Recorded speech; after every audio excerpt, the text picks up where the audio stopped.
Vivimos en un mundo en constante cambio que usted merece entender, porque es imposible interpretar la realidad que vivimos sin conocer cada uno de sus colores. Porque muchos son los tonos de la actualidad. Presentamos Matices.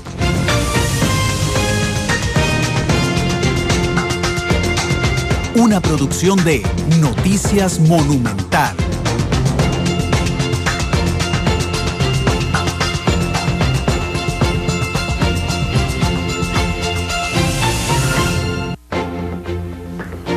Hola, hola, ¿qué tal? Buenas tardes, 2,8, bienvenidos a Matices. Les saluda Randall Rivera, director de Noticias Monumental. Gracias por acompañarnos en un programa más de Matices, arrancando semana. Aisel Martínez, nuestra productora. Aisel, ¿qué tal? Buenas tardes. Hola Randall, muy buenas tardes y muy buenas tardes a toda la gente que nos sigue a esta hora. Sí, arrancamos semana. Está bastante caliente el día de hoy, por cierto, también. Sí, el meteorológico dijo que iba a llover antes de la 1, pero tal vez fallaron en la hora, pero yo sí creo que se va a venir un baldazo sí, aquí va a en llover San José. Mucho. Así es que estar preparados porque el centro de San José ahora se inunda. Ahora y antes, pero ahora se inunda más que antes. Sí, ahora se inunda. Siempre más se ha inundado. Antes. Sí, pero ahora es un río en medio de San José, en San Sebastián, en el Parque de la Paz. Es una cosa impresionante, culpa de todos nosotros, por cierto, por tirar basura a las alcantarillas y también a una deficiente gestión de prevención de la Comisión Nacional de Emergencias junto con la municipalidad de la capital y de algunas municipalidades del país. Hablando de agua, encontraron agua en Marte, la NASA. Increíble. Sí, impresionante, nos estamos sacando la de nosotros, pero ahorita vamos a irnos allá. Ahora estaba hablando con Karina Porras, la compañera de Noticias Monumental, que ella es, por cierto, de Puriscali, y dice que alguien le puso, no hay agua en Puriscali, en Marte sí. Qué ironía, ¿no? Sí, es una ironía, pero bueno, es un avance científico impresionante. La NASA ha descubierto signos confiable de que hay agua líquida, que esta es una sí, porque antes había como rastros de agua, ahora sí encontraron científica, sí, y por supuesto que el agua es el elemento vital junto con algunos otros, como, bueno, el agua tiene oxígeno, pero como el nitrógeno y el carbono también, que sostienen la vida como la conocemos. Ese es uno de los temas. El otro de los temas, el Tribunal de Transportes anuló el recorte de placas que hizo el gobierno a CETAXI. Y ahora ellos van a demandar el CTP. Sí, es un proceso muy complicado lo que ha señalado el tribunal. Es un tribunal no del Poder Judicial, sino es un tribunal administrativo de transportes que ha decidido entonces anular un recorte de placas que hizo el CTP y que ahora entonces los CETAXIs van a demandar por daños y perjuicios, dice don Enrique Rojas Franco, que es su abogado, a los dirigentes del CTP. Y acabamos de publicar, los evangélicos fueron a repartir Biblias a Casa Presidencial, ¿viste? Sí. Y a orar por los funcionarios de Casa Presidencial. Es el mes de la Biblia, octubre, creo. Más bien el mes de la familia, ¿no? Bueno, sí, el mes de la Biblia, cierto, el mes de la Biblia. Compraron 100 Biblias, o sí, bueno, supongo que las compraron, o se las dieron, no sé. Y fueron a Casa Presidencial entonces a regalar las 100 Biblias y a orar por los funcionarios de Casa Presidencial. Bueno. Es interesante, la mezcla esta entre fe y política nunca deja de ser, entre religión y política, no necesariamente entre fe, nunca deja de ser polémica. Polémica y para muchos peligrosa también. Sí, sin duda. En la ONU, el presidente Solís dijo algo muy interesante el fin de semana. Dijo muchas cosas, pero hay una en particular, a mí me llamó mucho la atención, que tiene que ver con la elección del secretario general. El Consejo de Seguridad de la ONU está formado por 15 miembros, pero hay 5 permanentes que no cambian. Estos 5 permanentes tienen poder de veto sobre cualquier resolución del Consejo de Seguridad. Los 5 permanentes son los triunfadores de la Segunda Guerra Mundial más 2 países. Son Rusia, Estados Unidos, Inglaterra, ahí están los ganadores de la Segunda Guerra Mundial, más China y Francia. Y Costa Rica va a poner sobre el tapete, y algunos otros países lo han hecho también, que la elección de secretario general siempre pasa por los intereses de los estados miembros del Consejo de Seguridad. Y es muy interesante porque están pidiendo equivalencia, Isabel. Es muy complicado, pero sí, históricamente esa ha sido una de las principales críticas que le han hecho a la Organización de Naciones Unidas con respecto a la elección del secretario. No es la primera vez que se pone, de hecho, dentro de un discurso también. Sí, eso no deja de ser interesante. Es una de las asambleas generales con más convocatoria de jefes de Estado. Hoy Barack Obama habló en la mañana, habló del embargo a Cuba, dijo que esperaba que prontamente terminar el embargo, algo que no depende de él, depende del Congreso de los Estados Unidos, pero también hablo del Estado Islámico y de cómo está dispuesto a participar con Rusia en una lucha contra el Estado Islámico. Pero bueno, interesante, creo que el presidente habla el miércoles, el 30. Sí, es el miércoles nuevamente. Esperemos que todavía ahí queden algunos jefes de Estado, porque esto también es un tema de convocatoria. Depende el orador, así es más o menos la convocatoria que tiene la Asamblea General de las Naciones Unidas. Pero bueno, no sé si te queda algún tema ahí pendiente. La petición de ARECEP. Ah, sí, importantísimo, sí, para el bolsillo. Aprobó la ARECEP ya una rebaja en los combustibles, 72 colones en la gasolina super, el litro, 63 colones en la Plus, 64. Que no sé por qué le dicen Plus, pero bueno, en la regular, y 7 colones de alza en el diésel. Sí. El diésel que, pese a que se han dado muchas rebajas de gasolina super irregular, también el diésel igual sigue aumentando, poquito, pero aumenta. Sí, 7 colones el litro. Vas que la disminución en super y en regular es bastante, son 72 colones. Gracias y a Dios. 63 colones por litro, sí, es la segunda disminución más grande del año. Es importante, producto de lo que cuesta, con lo que le cuesta a Costa Rica el petróleo refinado importado por nuestro país. Pero bueno, creo que ahí tenemos, ¿verdad?, suficiente tema de hoy. Vamos al tema de fondo hoy en Matices, es el conflicto por los territorios en Salitre. Ese será el tema de fondo que ha ocupado muchísimas notas de medios de comunicación durante ya bastante tiempo, un conflicto que yo he de aceptar, a veces vemos muy lejano, pero que tiene a costarricenses en vilo, y que ha requerido la participación en los últimos meses de la ministra de Justicia, de la Defensora de los Habitantes también, y es un proceso en el que el gobierno dedicó una buena parte del primer año, pero con la viceministra de la Presidencia. Y ahora han cambiado con la nueva ministra de Justicia, que han tenido un rol protagónico en la negociación. Hoy vamos a hablar de Salitre en Matices, así es que yo quiero agradecerles a los 3 invitados que están hoy con nosotros. Doña Cecilia Sánchez, ella es ministra de Justicia. Doña Cecilia, ¿cómo le va? Muchas gracias por venir. Con mucho gusto, un gusto para mí compartir con ustedes este espacio. Gracias, y por conocerla, porque yo la había entrevistado varias veces, pero por teléfono.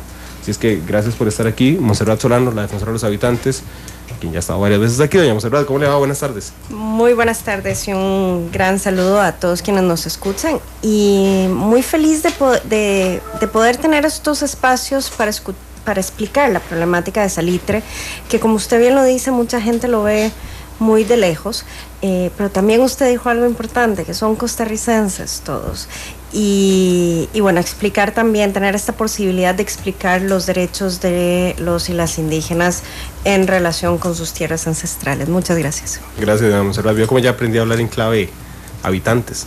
Bien. Sí, requiere entrenamiento. Y está Alancay Morales con nosotros también, él es representante legal de Forest Peoples Program. Alancay, ¿cómo estás? Buenas tardes. Buenas tardes, Randall, y a todos los que nos escuchan. Y efectivamente, bueno, el tema relacionado a pueblos indígenas en el país siempre se ve como algo ajeno, no solamente lo que ocurre en Salitre, y creo que algunos de los elementos que probablemente vamos a conversar ahora se van más allá incluso, o sea, como los problemas de fondo se van más allá de solo el territorio de Salitre, y creo que es un espacio muy bueno como para poder crear conciencia sobre lo que está ocurriendo en el país y específicamente en Salitre, ¿verdad? Bueno, tenemos hora y media para hablar y ya viene el café, así es que seguramente será una conversación bastante amena.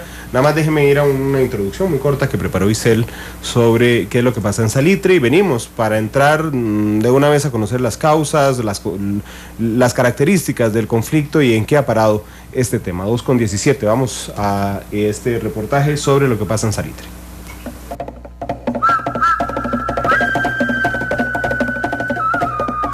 Una zona poblada por una tribu indígena vibrí con una extensión de 12.700 hectáreas, localizadas a 6 kilómetros del Distrito Central de Buenos Aires de Punta Arenas, es tierra de conflicto desde enero de 2013. Pese a que la ley de 1977 respalda el uso de las tierras indígenas por parte de los nativos, un grupo de finqueros reclamó las tierras y, según informes, agredieron a las poblaciones con el propósito de desplazarlos. Nosotros estamos aquí en esta esta lucha es porque nosotros estamos seguras que aquí esto le pertenece al territorio de Salitre. Esto no es nacional. Y que aquí la gente de Pindeco quiere adueñarse de este territorio, de esta parte aquí del territorio. El sábado pasado nos dimos a la tarea de hacer valer nuestro derecho y recuperar un terreno que estaba usurpado por Pindeco, una compañía transnacional. Y nos hemos dado la tarea de recuperar esas tierras o las tierras recuperadas porque a pesar de que estamos a derecho, la tierra es muy importante para nosotros como indígenas porque los indígenas vemos la tierra como nuestra madre.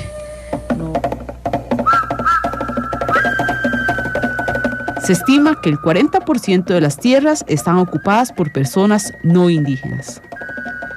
En medio de la situación, la Comisión Interamericana de Derechos Humanos puso medidas cautelares al territorio en mayo y ordenó al Estado tomar disposiciones para resguardar la seguridad de sus habitantes y en concreto del pueblo bribri.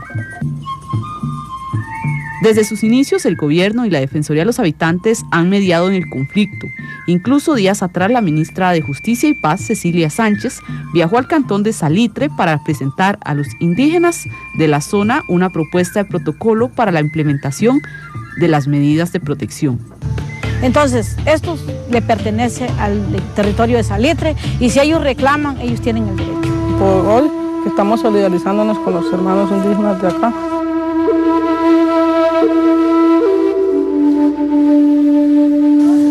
siento que es como una lucha en común, porque en algún momento pues nosotros como también territorio de Oruca vamos a ocupar, aunque siento que la gente no está como muy, lo digo por los hermanos indígenas, no están como muy informados, puede ser.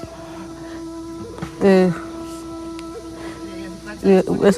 eso se trata, de venir a solidarizarnos con ellos. Me arrancó mi corazón, ¿verdad? Porque eso es todo lo que compañera Salitre, que somos vecinos y somos hermanos como hermanas. Y yo dije que me arranca el corazón porque hay una casa una casa quemada, es una como parece que falleció la gente. Eso yo le di a la familia. A mí me siente mi corazón como así templando, me dice mami, ese es Salitre, pero no. Somos un solo sangre. Somos un solo sangre de indígena Costa Rica y somos costarricenses. En medio del conflicto, hoy le dibujamos los distintos tonos de la situación en matices.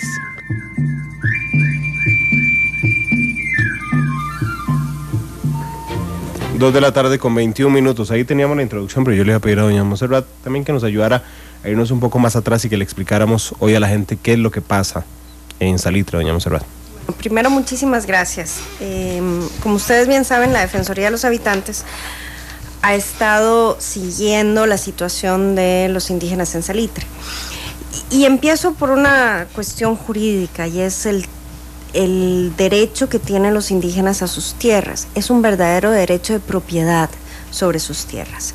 La Corte Interamericana de Derechos Humanos ha establecido una jurisprudencia que en virtud de la relación tan especial que tienen los pueblos indígenas con sus territorios ancestrales, esto se traduce en una forma de propiedad colectiva de la cual depende la existencia misma de estos pueblos. Es decir, no reconocerles y no garantizarles esa relación con sus territorios puede implicar casi como una forma de destruir la idiosincrasia de los pueblos indígenas. De ahí la importancia de que el Estado tome todas las acciones para asegurar que los pueblos indígenas puedan desarrollar esta relación con sus territorios ancestrales. Y ojo que hablo de territorios ancestrales. Nuestros territorios indígenas ni siquiera reconocen todos los territorios ancestrales de los pueblos indígenas. sino que bueno, en aquel año, 1977, se establecieron algunos terrenos que la gente reconocía como que ahí vivían indígenas, pero no ha habido verdaderamente un estudio para establecer que esos son los territorios ancestrales. Incluso hay un pueblo, si no me equivoco, en el sur del Pacífico que tiene ciertas manifestaciones culturales fuera de su territorio de su territorio reconocido en la ley. Es decir, que esas zonas podrían incluso llegar a formar parte del territorio ancestral que va más allá de lo que le reconoce la ley. Ahora, el Estado ha sido omiso durante, no años, no este gobierno, sino durante décadas, para resguardar esta relación especial de los indígenas con su tierra y asegurar su derecho de propiedad. Y ha sido omiso porque ha permitido que otras personas adquieran, entre comillas, porque no es legal adquirir terrenos en territorios indígenas y no es legal desde hace casi 40 años. Personas que no son indígenas ni siquiera viven ahí, es que tienen propiedades. Muchos de ellos lo que tienen son fincas, en ocasiones son zonas donde van de vacaciones, van los fines de semana, pero son territorios indígenas, son territorios que son de propiedad de los pueblos indígenas. Se lo pongo de esta manera. Imagínese que usted tiene una finca y de pronto comienza a entrar gente a vivir en su finca o en su casa. Algunos se aprovechan algunos se toman el patio, otros un cuarto, otros otro cuarto, y usted se ve limitado para desarrollar su vida en familia.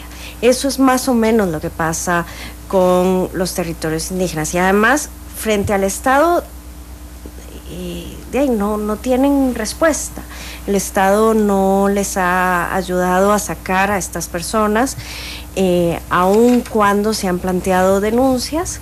Ha habido desalojos que los propios pueblos indígenas han planteado y que no se han ejecutado.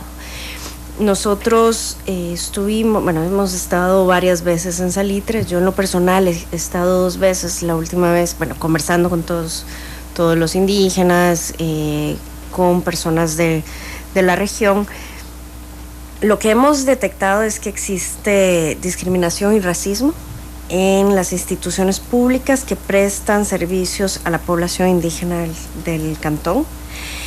Y existe esta idea bastante errónea de que los indígenas son personas que dependen del asistencialismo y se les responsabiliza por la falta de desarrollo en el cantón en muchas ocasiones.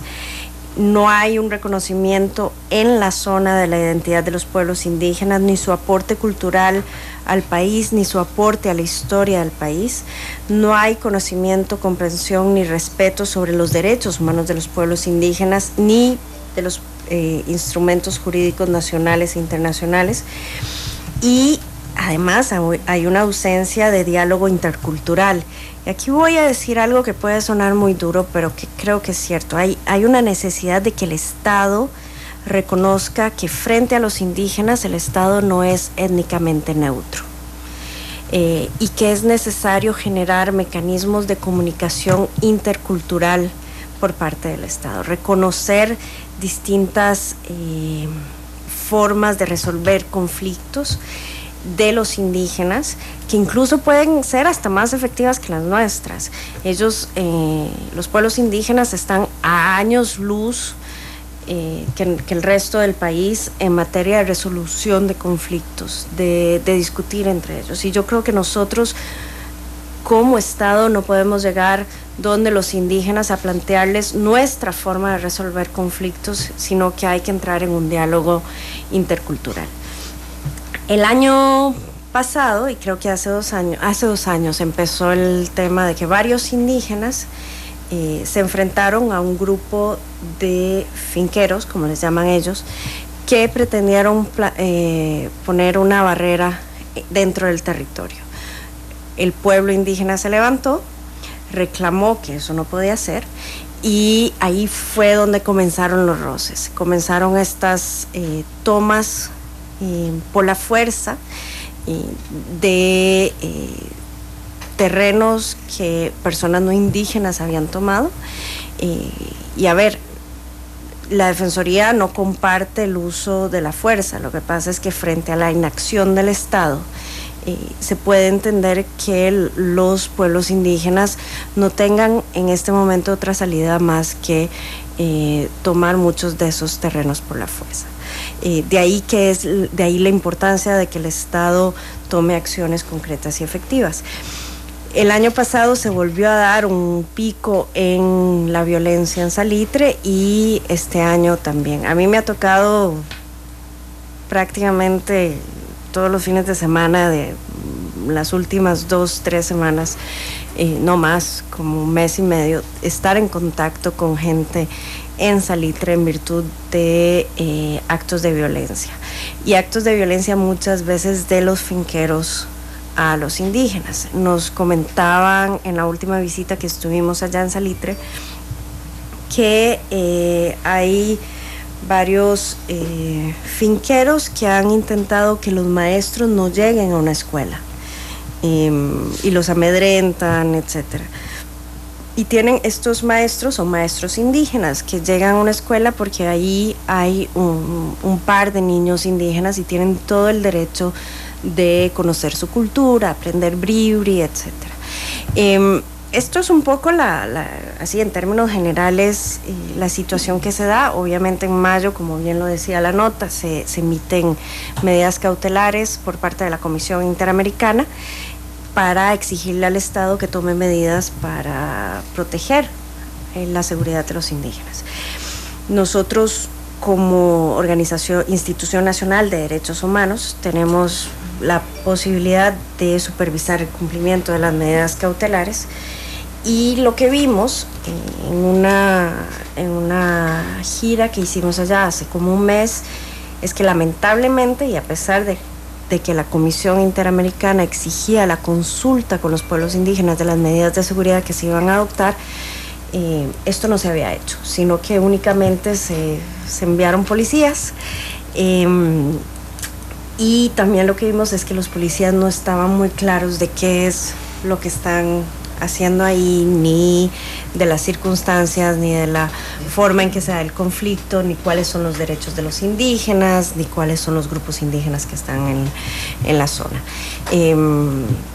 De ahí sí rescatamos que el Ministerio de Justicia haya ido a la zona y haya iniciado un proceso de diálogo, que yo no la llamaría una consulta, porque digamos la consulta es muchísimo más amplia, pero sí valoramos que la ministra haya llegado allá a iniciar este diálogo con los pueblos indígenas, y también que el miércoles de la semana pasada, yo creo que es algo que hay que reconocer, que la ministra haya reconocido frente a la Comisión de Derechos Humanos del Congreso que sí hay una deuda con los pueblos indígenas. Y yo creo que esto es algo que hay que valorar, es un paso importante para aceptar que existe un problema y ver cómo se emprenden medidas para solucionarlo.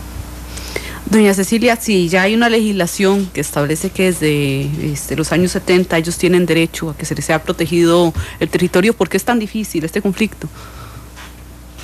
Bueno, es complicado porque efectivamente, como ha señalado doña Montserrat, pues de hace varios años tenemos una legislación que establece la propiedad de los terrenos de las poblaciones indígenas sobre los territorios, se reconoce su derecho a vivir en esas tierras, a organizarse de manera como lo consideren conveniente. Sin embargo, hay una gran cantidad de personas, muchos de ellos sin derecho, que están dentro de esos territorios. El tema es que no se ha hecho una investigación adecuada para determinar si al mismo tiempo hay personas que antes de la ley de 77 pudieron ingresar a esos terrenos y hoy pudieran tener un derecho de indemnización, de reconocimiento de algún tipo de inversión, y eso el Estado tendría que asegurar a través de los procedimientos necesarios qué personas están en esas condiciones y a quienes habría que hacerles ese reconocimiento, lo cual implica una erogación importante de recursos de los que efectivamente no se dispone. Sin embargo, yo quiero llamar la atención en el último aspecto que señaló doña Montserrat, y es que efectivamente sí hay una voluntad del gobierno de la República y un reconocimiento que no podría ser de otra manera de que estos territorios le pertenecen a las poblaciones indígenas que los habitan, y que en los mismos pues las personas no indígenas no deben permanecer porque ya la ley definió esta propiedad, porque desconocerlo sería efectivamente desconocer los derechos de una población muy importante que forma parte de la población general del país, sobre todo remarcada ahora con el reconocimiento de Costa Rica como un estado pluriétnico y multicultural. Sin embargo, también es importante anotar que de manera lamentable pues el conflicto ya en el territorio evidenciamos que no solamente se da respecto de pobladores indígenas y no indígenas, sino que hay un sector de la población, y voy a referirme específicamente al grupo de pobladores que se identifican como Broran, que también tienen algún desacuerdo con el tema de las tierras. Desacuerdo en el sentido de que es un grupo de pobladores indígenas que no son reconocidos como bribris en la línea que los bribris se reconocen en la ascendencia materna, que sí reivindican el derecho a la tierra, que también reconocen la importancia de la recuperación de las tierras para las poblaciones indígenas, pero que quizás el mecanismo de recuperación es el que no es compartido.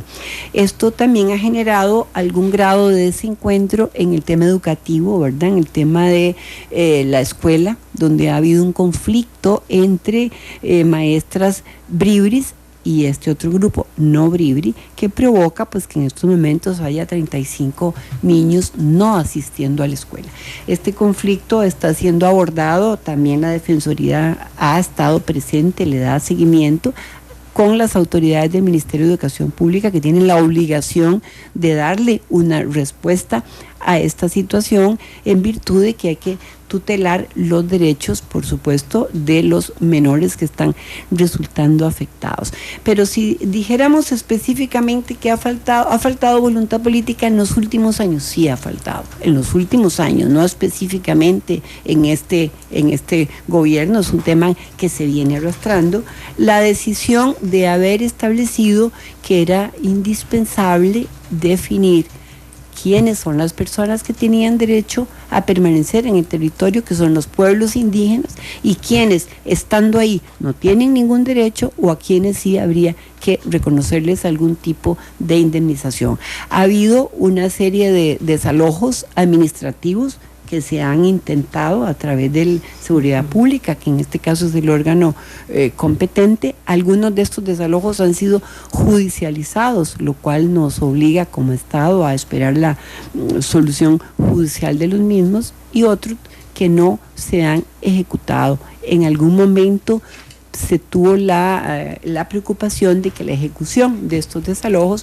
podía haber generado el aumento de la violencia, la violencia que se ha venido mencionando aquí, que se venía produciendo, pudo haber exacerbado esta violencia y haber puesto en peligro la vida de muchas personas. Creo que esa fue una de las razones fundamentales por las cuales se decidió no ejecutar los desalojos previstos. Sin embargo, yo repito que el gobierno tiene la absoluta responsabilidad y voluntad de continuar por el camino de encontrar el mecanismo adecuado para que las poblaciones indígenas puedan recuperar sus terrenos. Eso fundamentalmente es nuestro norte. En esa dirección se están haciendo varios esfuerzos y estamos tratando de generar consenso en cuanto a que, primero que todo, logremos una pacificación del territorio a través de la implementación de las medidas cautelares que ha determinado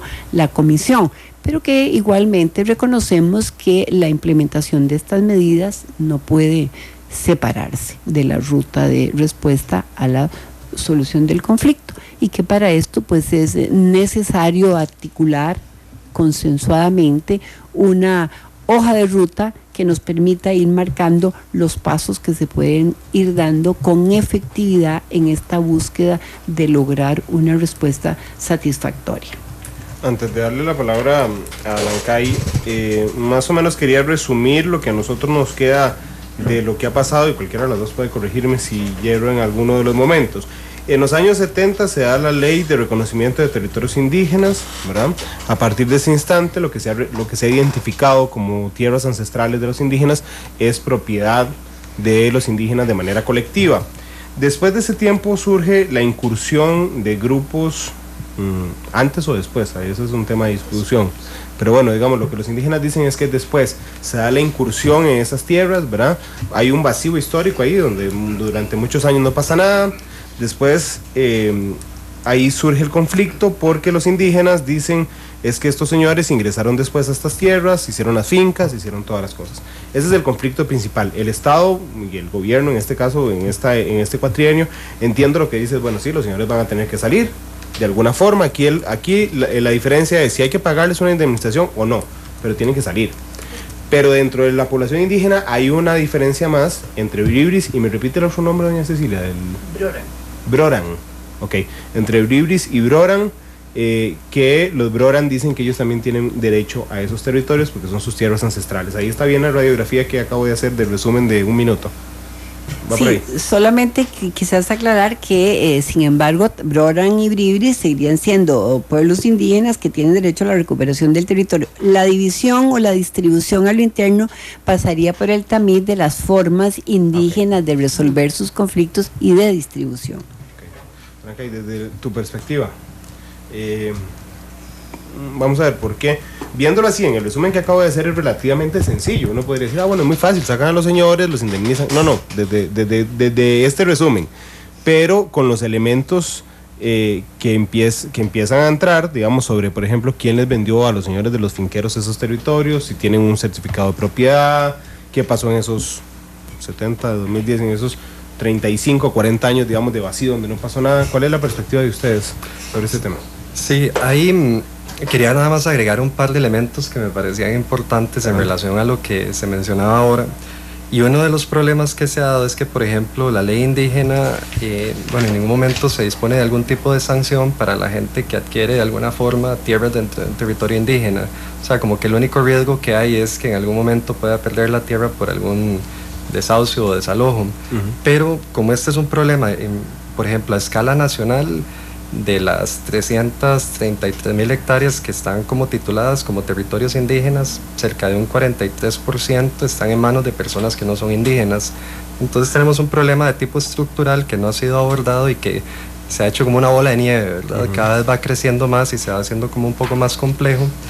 Y entonces esto ayuda como a esta atmósfera de que la gente siente que, bueno, puede tener tierra dentro de un territorio indígena. Y en el caso de Salitre, cuando empiezan a hacer esos reclamos de sus tierras adentro del territorio, se empiezan a generar estos conflictos, ¿no? Un elemento muy importante que amarro un par de las cosas que mencionaba Montserrat y Ana Cecilia, es la interrelación que hay de derechos, que por ejemplo el derecho al territorio tiene implicaciones en la parte cultural, de educación, social y demás. Entonces vemos como un montón de síntomas de problemas que empiezan a surgir a partir de esto, como el tema de la educación o algunos conflictos que se dan en la comunidad, el hecho de que la gente no se sienta tranquila de caminar dentro de su propio territorio, que lo podríamos entender como caminar dentro de su propia casa como pueblo, por esta atmósfera, digamos, que se vive tan tensa y que se ha acrecentado en los últimos años. El problema, creo, obviamente uno ve la magnitud del problema, porque en el caso de Salitre estamos hablando de una extensión significativa, no es como solamente una finca que hay que recuperar como para que el pueblo tenga el goce de todo su territorio, pero nos parece que en el proceso que se ha iniciado como desde septiembre del 2011, que fue cuando se empezó como esta interacción entre el Estado y Salitre por los conflictos de tierra, como que no se han dado pasos contundentes de que den credibilidad al proceso. Entonces algunas propuestas que se le han hecho al pueblo se han repetido en 2 o 3 ocasiones la misma propuesta, pero el pueblo dice, nos están diciendo como cosas muy parecidas. Sin embargo, no vemos ningún cambio al día de hoy, ¿verdad?, en esta situación. ¿Cómo qué les dicen? ¿Cuáles son las propuestas? Por ejemplo, hay un elemento que se mencionaba, digamos, doña Cecilia lo mencionaba ahora, el tema de hacer un estudio como de la situación de las tierras adentro del territorio. Que lo tiene que hacer el INDER, ¿verdad? Sí, es uno de los actores ahí importantes.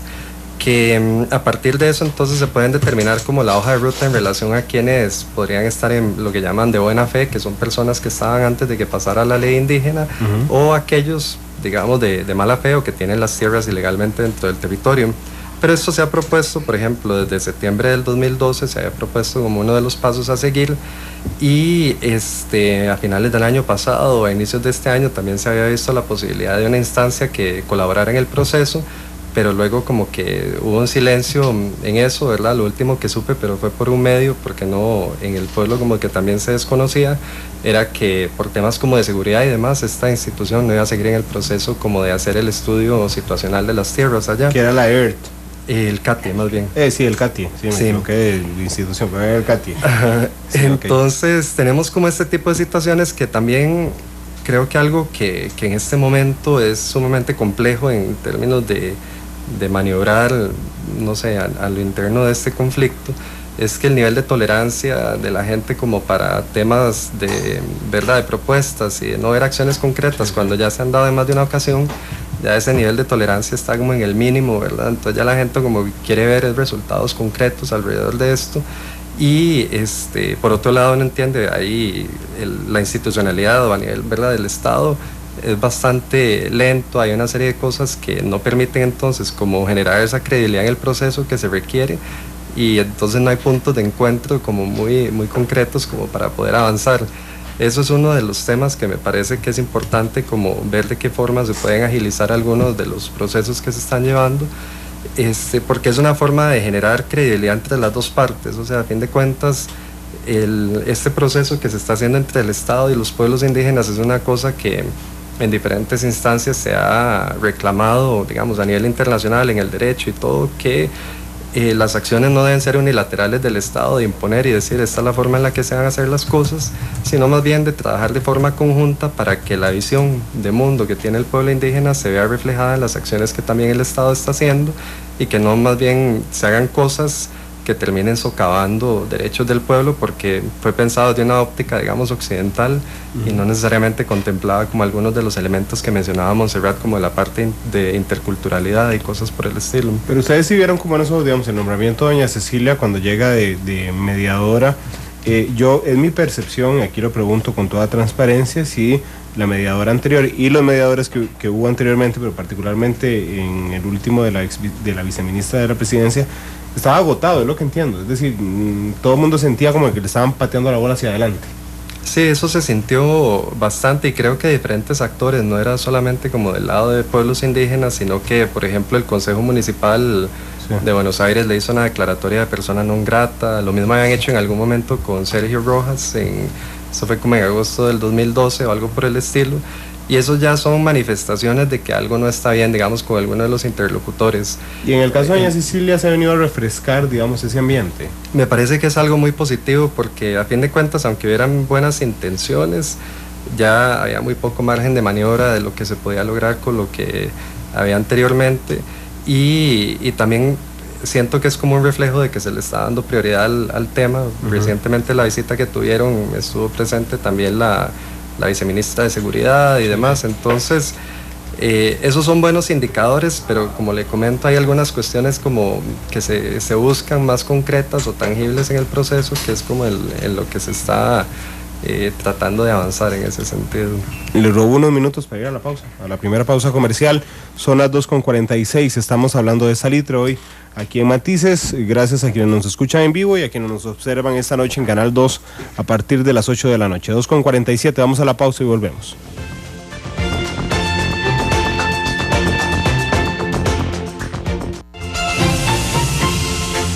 Porque la realidad tiene muchos tonos.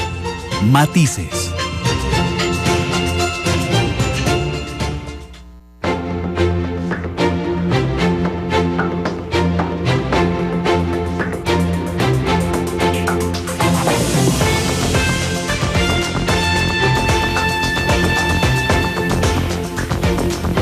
(2:51), volvemos a Matices. Estamos hablando de Salitre hoy, del conflicto en Salitre. Yo tengo una pregunta, cualquiera de ustedes me puede contestar según su criterio, y es: ¿quién le vendió estas tierras a la gente, a los no finqueros?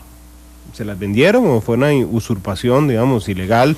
¿O tienen papeles de compraventa? ¿Tienen registro de propiedad? Si es así, ¿dónde estaba el registro cuando escribieron los papeles? La vi con ganas de contarme. Bueno, a ver, yo creo que hay un poco de todo, pero precisamente para el caso específico de Salitre es que es necesario un estudio. Sea quien sea que lo realice, pero que es importante el estudio. En otros territorios indígenas se ha escuchado historias de que los propios indígenas, ante su propia necesidad de tener dinero en virtud de la pobreza, vendían, entre comillas. Y vender es quizás un término que se utiliza muy alegremente cuando lo que están cediendo es un derecho de uso, en fin, lo que fuera. Pero sí, yo creo que ahí es importante que también el Estado asuma que también le ha faltado educar a la población en materia de derechos indígenas, hacer conciencia entre las poblaciones de la zona de que estas tierras son tierras ancestrales de los pueblos indígenas, y ahí también hay una responsabilidad del Estado. Y cuidado y no también obligaría a unas ciertas formas de reparación, incluso para gente que ha estado ahí por 15, 20 años y que adquirió, a ver, uno dice mala fe, entre comillas, porque no porque existe la ley, pero no necesariamente es algo que han conocido. Entonces es ahí donde se comienza a volver el problema muchísimo más complejo, porque bien que mal el Estado ha permitido una cierta situación violatoria de derechos de los indígenas por parte de personas no indígenas. Y eso es algo que también uno puede plantear que genera alguna responsabilidad, pero de que hay que asegurar el respeto a la propiedad, yo creo que sí. Y a ver, a mí me indigna, y yo creo que esto también ya se lo he dicho a la ministra de Justicia, que en ocasiones el Estado sale a defender la seguridad jurídica con toda la fortaleza, etcétera, pero cuando se trata de la seguridad jurídica, la propiedad de los pueblos indígenas, ahí no es tan importante y no salen con la misma fortaleza y voluntad, ¿verdad?, a defenderla. ¿Qué es? Doña Cecilia, a mí me llamó mucho la atención ahora sí estamos, cuando usted estuvo en la Comisión de Derechos Humanos, que de hecho citó que ha sido un problema de años, que incluso hacía 50 años atrás en el periódico La Nación ya se publicaba sobre las problemáticas que han tenido los indígenas en estas zonas, pero ¿por qué hasta ahorita se está dando este conflicto tan grave? Bueno, yo creo que el tema ha estado planteado desde hace mucho. Efectivamente, tal cual usted lo menciona, hace 50 años, en el 65, un grupo de indígenas acudió al presidente de la República, Borucas, porque estaban siendo despojados de sus territorios. Creo que es un poco por esa falta de formación en temas de que en Costa Rica en general, voy a quizás hacer una afirmación un poco ligera, pero me parece que nosotros hemos desconocido un poco que hay población indígena en el país. Entonces siempre un poco, no, un montón de hemos pensado, en Costa Rica no hay indígenas. De hecho, veamos cuando los equipos de El Salvador o de Honduras venían a jugar a Costa Rica fútbol, la manera de ofenderlos era decirles indios cuando se presentaban en el estadio, porque nosotros no teníamos indios y éramos los blancos de Centroamérica. Entonces, esa cultura lamentablemente se propagó, y desde el Estado como tal, porque aquí esto es un tema que también es importante establecer, esto es un tema de Estado. El Estado, a través de las instituciones que tienen que atender la educación, la salud, las instituciones de justicia y la propia Asamblea Legislativa, pues no han generado las herramientas ni los instrumentos necesarios para cambiar estas cuestiones de orden cultural. Vea, por ejemplo, el tema de la ley de autonomía de los pueblos indígenas. Bueno, tiene casi 20 años de estar dando vueltas en la Asamblea Legislativa. Entonces, hay responsabilidad del Poder Legislativo. En el caso del Poder Judicial, hay varios procesos agrarios, procesos administrativos que involucran decisiones para con las tierras. hay una deuda también del Poder Judicial, es decir, el tema es desde el punto de vista del orden estatal, pero en el tema de la educación a mí me preocupa mucho, porque sí creo yo que tal como señalaba Montserrat, de muchas veces las personas han ignorado por tantos años la cultura indígena, la existencia de estos derechos, que eso hasta puede incidir en que si alguna gente se atreviera a adquirir terrenos en las condiciones irregulares, porque no se ha potenciado ni se ha fomentado ese derecho de los indígenas a su territorio. Y yo creo que eso hay que reconocer, porque es una gran deuda que como Estado tenemos. Ahora, en los últimos tiempos florece la situación, se pone en evidencia, quizás al calor de determinados hechos particulares ocurridos en la zona, pero que el tema ha estado latente ahí, y está latente Salitre, que es ahora el conflicto visible, pero hay otro montón de territorios indígenas en iguales condiciones, y cuidado si no en condiciones más difíciles, con mayor cantidad de población no indígena, con territorios de pueblos indígenas. Así que tenemos un gran reto enfrente. A veces a mí me preocupa mucho el asunto en el que estamos metidos, porque no deja de ser conflictivo, pero también es un reto en la medida en que si lográramos encontrar un método eficaz de atención de este problema en Salitre, podría ser una herramienta que nos pueda servir para atender los conflictos de los territorios indígenas en otros lugares, y con eso habríamos avanzado muchísimo. Okay. Sí, quería partir de dos cosas que mencionaba doña Ana Cecilia sobre la responsabilidad de Estado ante esta situación. El 2011, en el caso de Salitre, marcó como un antes y un después, porque el 9 de agosto del 2011, que es el día que se celebra el Día Internacional de Pueblos Indígenas, se hizo una demostración o una manifestación en la Asamblea Legislativa que fue... se tomó el Salón de Beneméritos de la Patria, una serie de líderes indígenas de todo el país, y lo que exigieron era que la Asamblea ya fuera que archivara el proyecto de ley de desarrollo autónomo o lo adoptara, pero no que pasara esto de que sí, vamos a discutirlo, se discutía, siempre era como una promesa de campaña, pero no se cumplía nada. Y entonces, como mencionaba Montserrat ahora, pues básicamente a nivel de Asamblea Legislativa ya es una burla, así, lo que se ha hecho por tantos años. Y entonces en el caso de Salitre lo que se dijo, bueno, nosotros somos el gobierno local de este territorio, la ley establece esto y demás, entonces como gobierno local vamos a poner en orden temas relacionados a nuestras tierras, porque cuando se buscan los mecanismos como que el Estado tiene disponibles, se ven este tipo de actitudes, ¿verdad? Lo de los tribunales agrarios, hay casos que tienen más de 10 años de estar por resolverse y aún no hay ninguna fecha como que se vea que haya una resolución pronta de esos casos. Entonces, como lo que sería un Estado de Derecho, uno diría, bueno, si los mecanismos son eficaces, la gente puede recurrir a esos mecanismos, pero la desatención es tan grande que no le queda nada más al pueblo que valerse por sus propios medios y para proteger su derecho sobre el territorio, ¿verdad? Y uno de los temas que se ha sumado a esto con toda la situación de violencia es que la impunidad que ha surgido como alrededor de todos estos ataques de violencia, de agresiones físicas, de las casas que han quemado y demás, es que hasta el día de hoy a nadie se ha sancionado por esos ataques, y entonces lo que se percibe es que la gente puede cometer cualquier crimen o cualquier acto violento, lo que sea, y nada va a suceder. Entonces incluso se han dado algunos de estos actos a nivel de pueblo que ni la gente los reporta, porque es como ¿para qué?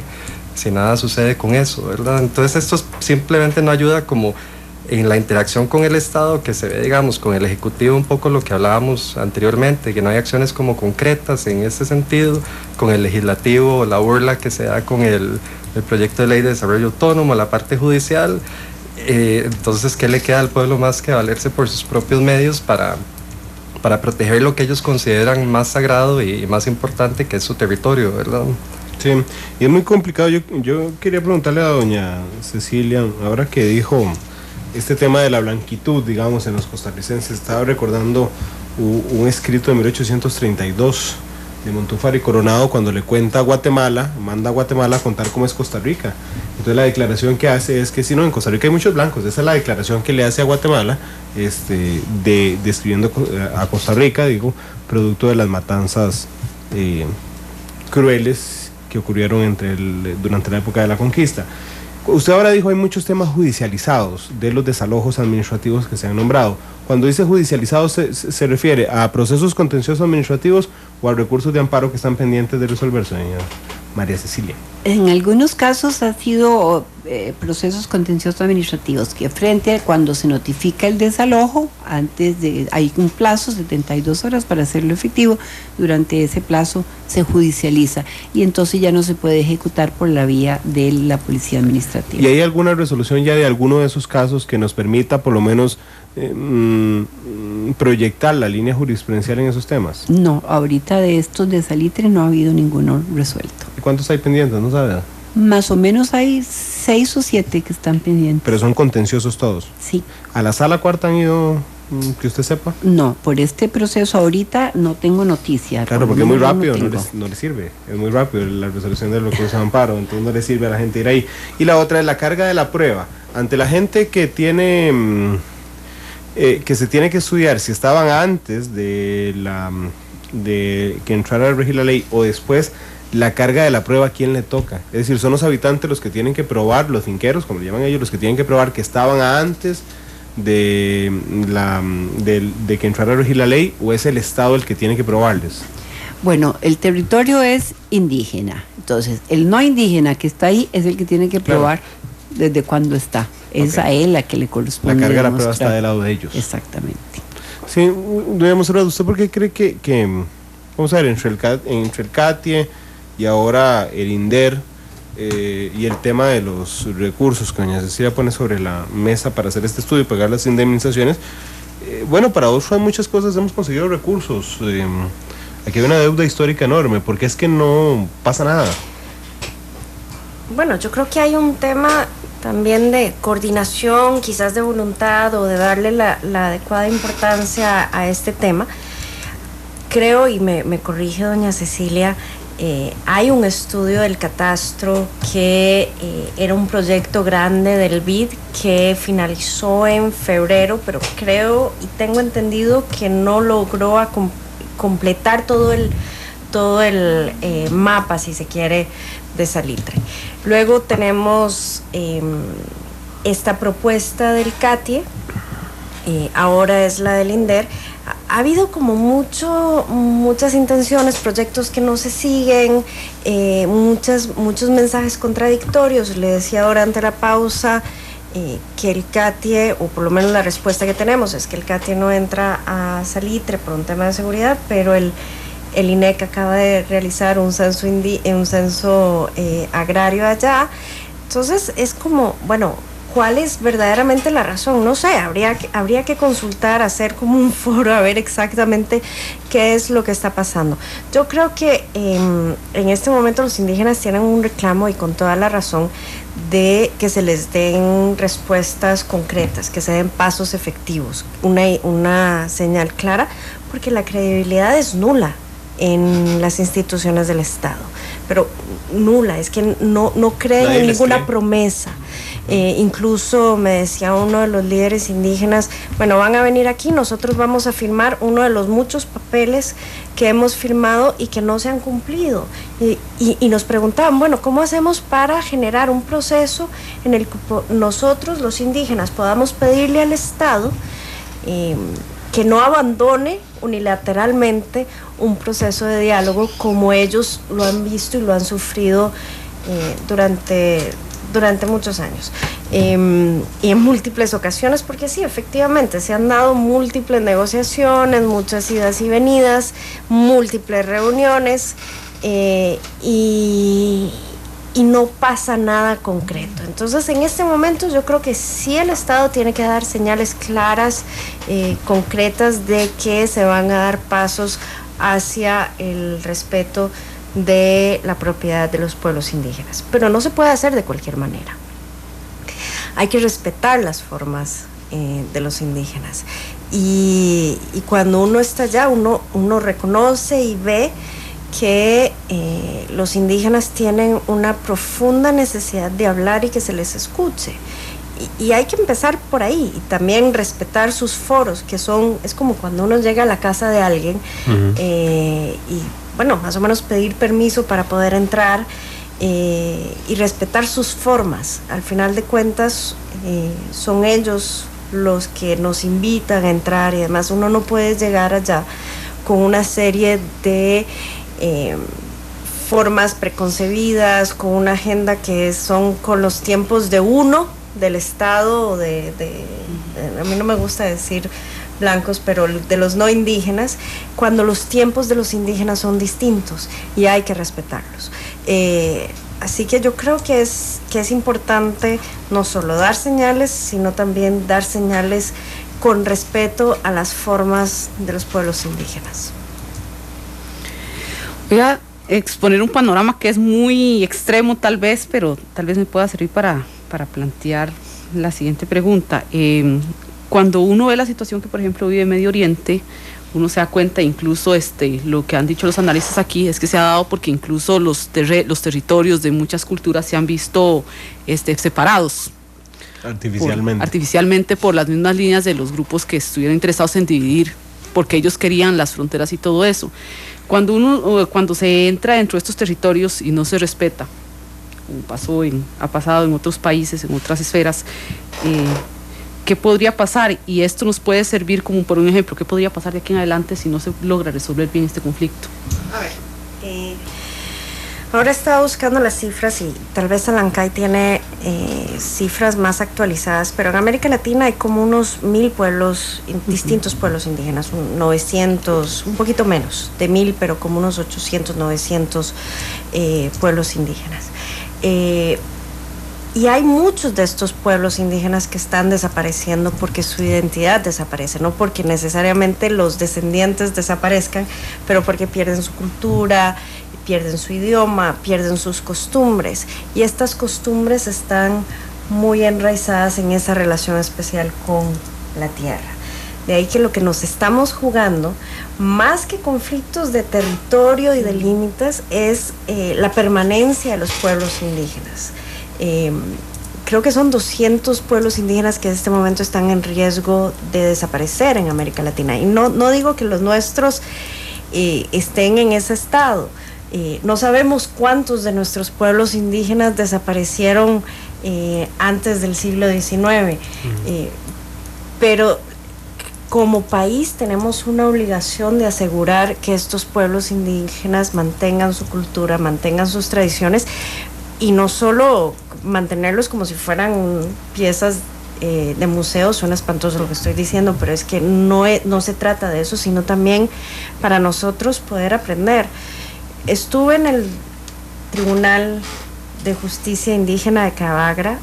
Es una maravilla. Hay que ir ahí y aprender de cómo los pueblos indígenas resuelven su conflicto de manera que lo vean casi como una oportunidad para restablecer una mejor convivencia social. Están años luz de nosotros. En ese proceso nosotros, el resto del país se puede enriquecer muchísimo. Y yo creo que hay que revalorizar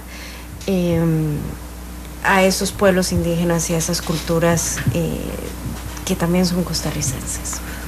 Vamos a ir a una pausa, podríamos mandar a algunos magistrados para allá, 3:10.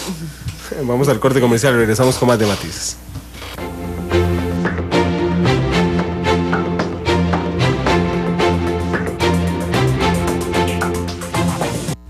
Analizamos los tonos de la actualidad.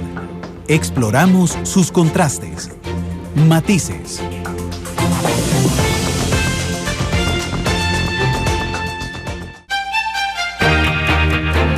Matices. Los tonos de la actualidad.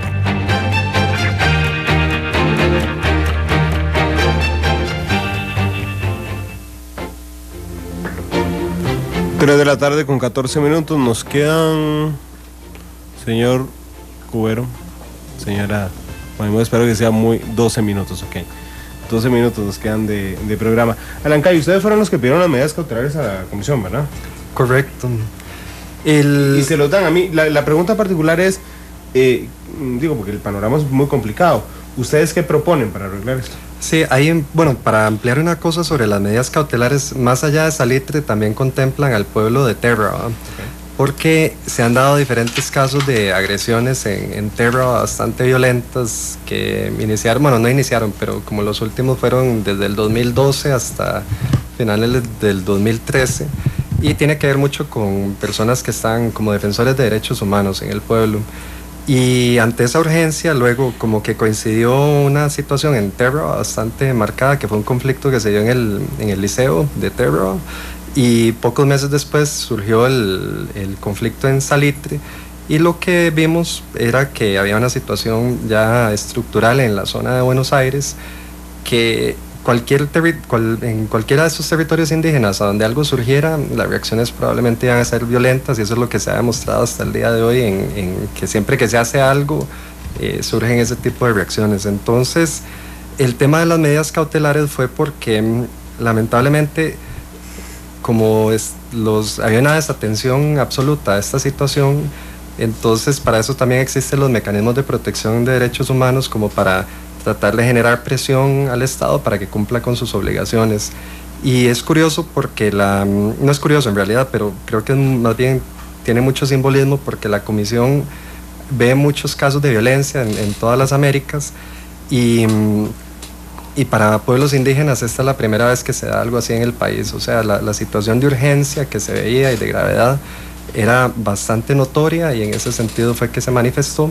Pero también no ha sido solo la Comisión Interamericana, el Comité para la Eliminación de la Discriminación Racial se ha pronunciado sobre esto, el Relator Especial sobre Derechos de Pueblos Indígenas en algún momento se manifestaba sobre algunos de los problemas de fondo, como lo de tierras, y entonces hay como muchas instancias internacionales que han tratado de ponerle una perspectiva a las obligaciones que Costa Rica tiene en materia de derechos humanos que debería cumplir. En relación a las medidas concretas, hay algunas cosas que creo que ha ido evolucionando en el proceso. Una de las fallas tal vez es que en este momento se ve el problema como el elefante completo, ¿verdad? Y no sabemos cómo comernos eso, pero lo que mencionábamos ahora al inicio es la cuestión de acciones concretas que muestren credibilidad en el proceso. Pero actualmente como que se ve que primero hay que completar una etapa completa, situacional de todo el territorio para después de eso hacer algo más, para después hacer algo más. Y entonces, si ni cosas pequeñas se están logrando, entonces mucho menos se tiene credibilidad de que algo más grande se va a lograr para el territorio.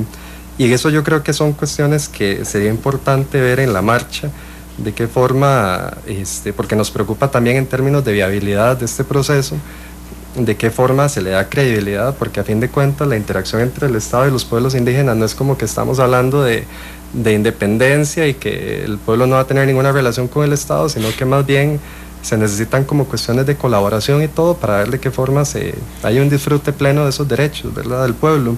Y en eso creo que hay algunos elementos que se veían en un estudio incluso que habíamos hecho sobre la situación de derechos territoriales para todo el país, que hay fincas o extensiones muy grandes que se han determinado que están en manos de personas no indígenas de forma irregular, que recuperar una finca que mide más de 1000 hectáreas o algo por el estilo podría inclinar significativamente la balanza de tenencia de tierra en un territorio a favor de los indígenas. Entonces hay acciones de ese tipo.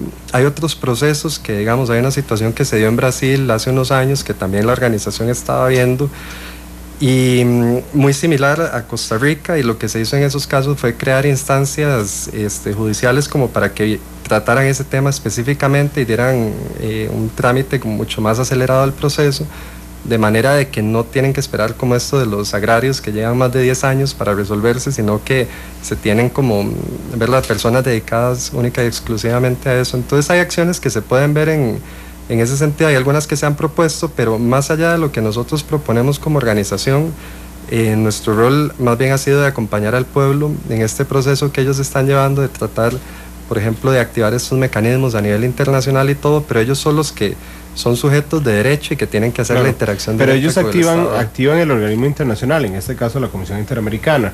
Costa Rica está obligado a cumplir las medidas cautelares dictadas por la Comisión. Entiendo que ustedes presentaron un protocolo de seguridad, doña Cecilia, para cumplir esas medidas cautelares. ¿Ese protocolo lo estudiaron, no lo estudiaron, lo rechazaron a priori, lo están estudiando? ¿Cómo está ese tema? Sí, en la última reunión que se dio entre el Estado y el pueblo, creo que una de las situaciones que se dio era en términos de expectativas, que que habían expectativas diferentes del mismo espacio, y entonces como que a pesar de que se dio la reunión y todo, no hubo como puntos de encuentro para abordar la iniciativa o profundizar en ella. Y sí sé que el pueblo, digamos, ha mandado como algunas observaciones a cuestiones de lo que se había planteado, pero era de la etapa inicial en una reunión previa que se dio. Y una cosa que me parece importante en este camino, porque en términos generales la interacción entre el pueblo y el Estado, como que deben haber reglas de juego claras, de manera de que los pasos se puedan ir monitoreando cómo van avanzando bien, y como que lo que sucedió esa semana, me parece que hubo un tema de expectativas de lo que iba a suceder en ese espacio que no era la misma expectativa de las dos partes. ¿Qué no pasó? ¿Lo decepcionó el protocolo? Sí, porque trataba meramente un tema de seguridad, pero en Salitre se asocia la seguridad a un tema de tenencia de tierra. Entonces lo que muchas veces se dice es como, bueno, es que hay presencia policial en todo el territorio, sin embargo eso no ha disuadido a los agresores de atacar, de quemar casas y toda la cosa, a pesar de que hay presencia policial en el lugar.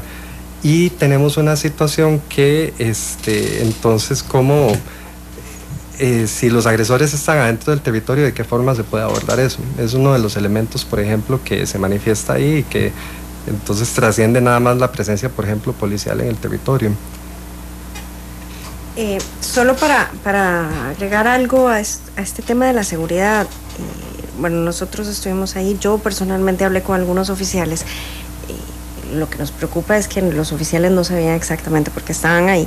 Y también lo que los indígenas nos decían, los bribris de Salitre, es que no conocen a los oficiales, no saben quiénes son, cuál es su nombre, de dónde vienen, qué están haciendo, es como que usted tenga a una persona 24 horas al día a la entrada de su casa y usted no sepa exactamente qué es lo que está haciendo ahí. Entonces yo creo que sí ha fallado esa forma de diálogo con el pueblo indígena de Salitre, y yo creo que aquí también es una lección importante de la importancia de contar con un protocolo de consulta, de manera que si doña Cecilia tenga los pasos claros de cómo se da una consulta, que si se va a hacer algún proceso en Térraba, que haya un protocolo que señale que, bueno, los primeros que hablan son los indígenas, cuáles son sus expectativas y demás, de manera que se pueda comenzar a establecer mecanismos que faciliten esa confianza entre los indígenas y el Estado, que hay que restablecer definitivamente. ¿Por dónde seguir esa ruta para que se logre dar esos puntos de encuentro que Alancay ha dicho que no se han dado hasta el momento?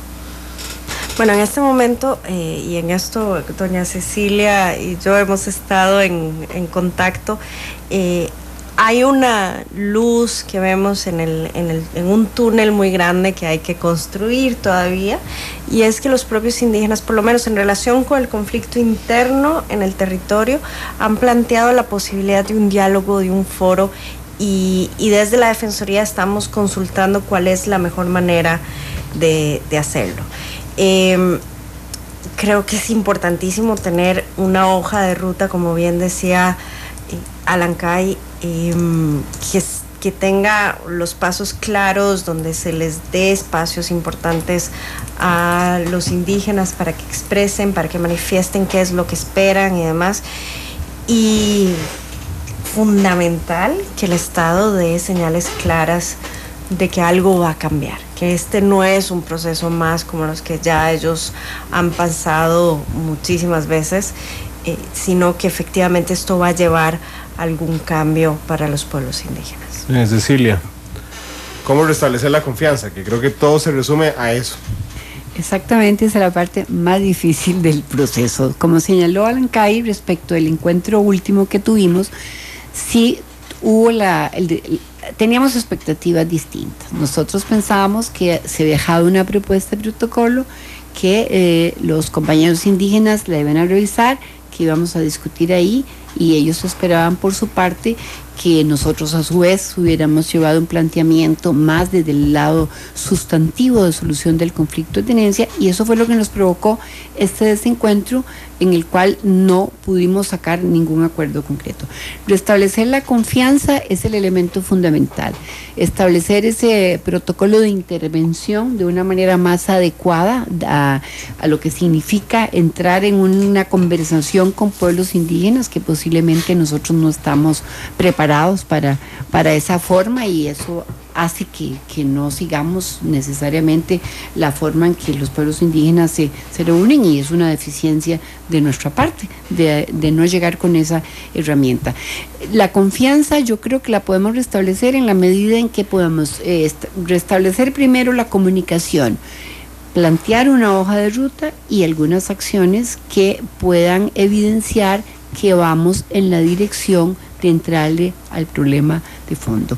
Nosotros pensamos que es una obligación del Estado pues darle continuidad a los procesos administrativos que están iniciados, definir claramente la ruta para la identificación de las personas con derecho a la indemnización, identificar algunas posibles fuentes de recursos de financiamiento, señalar por dónde se podrían dar para que efectivamente pudiéramos hablar de conversación. Creemos que esta fase de encuentro, o esta fase de reencuentro, podríamos decir, porque ya hablar de diálogo es un tema como medio trillado, se ve facilitado pues con el acompañamiento de la Defensoría y de otros órganos internacionales que nosotros pudiéramos también involucrar. Nos quedan 30 segundos, pero ¿cuándo se vuelven a reunir? Bueno, estamos trabajando primero sobre la propuesta de hoja de ruta y afinando estos mecanismos para poder hablar de una fecha concreta. Ojalá que sea rápido. Ojalá. 3:26, gracias doña Montserrat por estar con nosotros. Muchísimas gracias, Randall, y un placer volver a estar acá. Gracias doña Montserrat, igualmente. Alancay, muchas gracias por estar aquí. Muchísimas gracias. Doña Cecilia, muchas gracias por habernos acompañado el día de hoy. Gracias, Cecil, por la producción del programa de hoy. Son las 3:27, nos vamos, nos escuchamos hoy a las 7 en la tercera emisión de Noticia Monumental. Hoy comparece el ministro de Comunicación en la Asamblea Legislativa. Interpelación. Sí, no comparece, se comparece ante comisión. Lo interpelan ante el plenario legislativo. A Mauricio Herrera, lo escucharemos atentos esta tarde, les traeremos lo más importante a las 7 y a las 8 la repetición de Matices en Canal 2 Feliz tarde.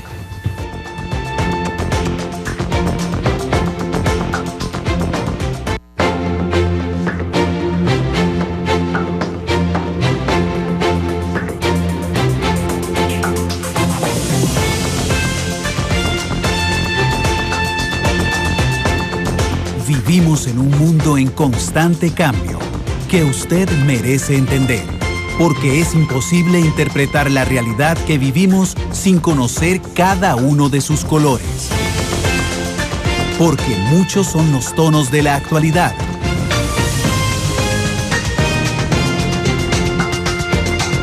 Una producción de Noticias Monumental.